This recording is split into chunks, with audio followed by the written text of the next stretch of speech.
जय मसीह की। मैं pastor Vinod Bhatia new life church की ओर से आप सबका स्वागत करता हूं। जैसे कि मेरे प्रियो, अक्सर हम आपके बीच में परमेश्वर के कलाम को लेकर आते हैं।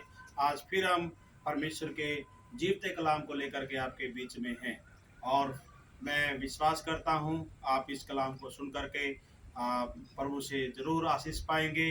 और इस वीडियो को स्किप ना करें, लगातार इसको देखें और मेरे प्रियो निकाल सकते हैं आज का वचन जो पाया जाता है व्यवस्था विवरण की किताब उसका 30वां अध्याय और 19 पद।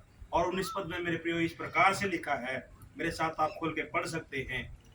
लिखा है, मैं आज आकाश और पृथ्वी दोनों को तुम्हारे सामने इस बात की साक्षी बनाता हूँ कि मैंने जीवन और मरण, आशीष और श्राप को तुम्हारे आगे रखा है। इसलिए तू जीवन ही को अपना ले कि तू और तेरा वंश दोनों जीवित रहें। हालेलुया। मेरे प्रियो, हम परमेश्वर के इस वचन से देखते हैं कि परमेश्वर ने हमारे लिए गवाह करके रखा है आकाश और जमीन को। और वो कहता है कि मैंने तेरे सामने, हर उस विश्वासी के सामने जो जीवते परमेश्वर के पीछे ईमानदारी वफादारी के साथ चलते हैं। और वो कहता है अपने बिना ध्यान को भटकाए हुए, बिना विश्वास को गिराए हुए, मेरे प्रियो प्रभु कहता है कि आप चुनाव करें, चुन लें किस बात को, जीवन को या मरण को, आशीष को या शराब को, हानि को या लाभ को। मेरे प्रियो, ये आपका अपना चुनाव है। ये परमेश्वर आपके सामने रखता है। परमेश्वर ने आपको कोई रोबोट वगैरह नहीं बनाया जिसका रिमोट अपने हाथ में रखा हो। ऐसा परमेश्वर ने करके नहीं बनाया।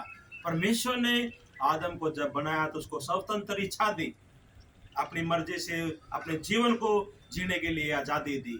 और मेरे प्रियो, परमेश्वर दोहराता है कि इंसान क्या चुनेगा, मौत को या जीवन को, लाभ को या हानि को, या आशीष को या फिर शराब को।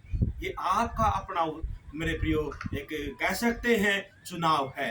आप मेरे प्रियो परमेश्वर की बातों को मान करके, अगर उसकी बातों के ऊपर भरोसा करके, उसके वचन के साथ चल के अगर आप प्रभु को वफादारी दिखाएंगे तो परमेश्वर भी पूरी रीति से वफादारी दिखाएगा। और प्रभु का वचन कहता है कि वह तेरे वंश को और तुझे जीवित रख छोड़ेगा, जीवन की आशीष देगा।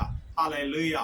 मेरे प्रियो, हमारे आदि माता पिता आदम और हवा जब अदन की वाटिका के अंदर परमेश्वर ने रखे, ये चुनाव उनके सामने भी था।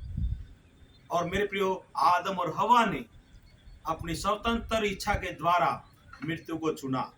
उन्होंने उस पाप के फल को खाया और उन्होंने मृत्यु को चुन लिया मेरे प्रियो। और वो उस अमरता के जीवन से मेरे प्रियो मृत्यु के जीवन में प्रवेश कर गए। आज भी परमेश्वर इस वचन के माध्यम से आपसे और मेरे से बात करता है।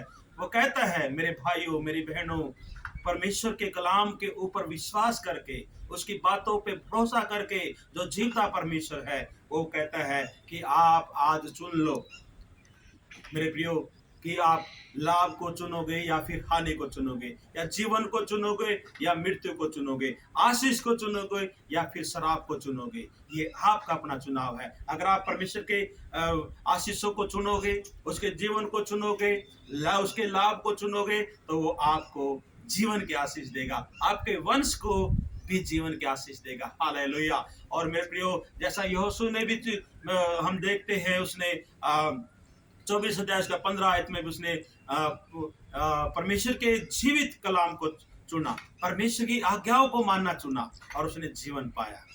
हालेलुया। कितना अद्भुत नजारा है मेरे प्रियो। कोई भी लाखों व्यक्तियों में से कोई भी व्यक्ति कनान देश नहीं पहुंच पाया, कि केवल यहोशू और कालेब नाम के 2 व्यक्ति कनान देश को देख पाए। हालेलुया।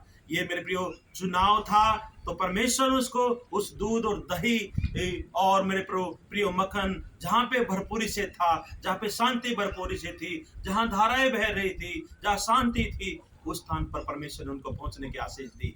अगर आज आप इस वचन को विश्वास के साथ ग्रहण करोगे, परमेश्वर आपसे भी बात करेगा, आपको भी आशीषित करेगा, क्योंकि परमेश्वर अपने वादे में खरा है और वो चाहता है कि उसके मानने वाले लोग उसकी बातों पर भरोसा करके उसके साथ चले। और अपने जीवन में जीवन पाएं, आशीष पाएं और लाभ के भागी बने।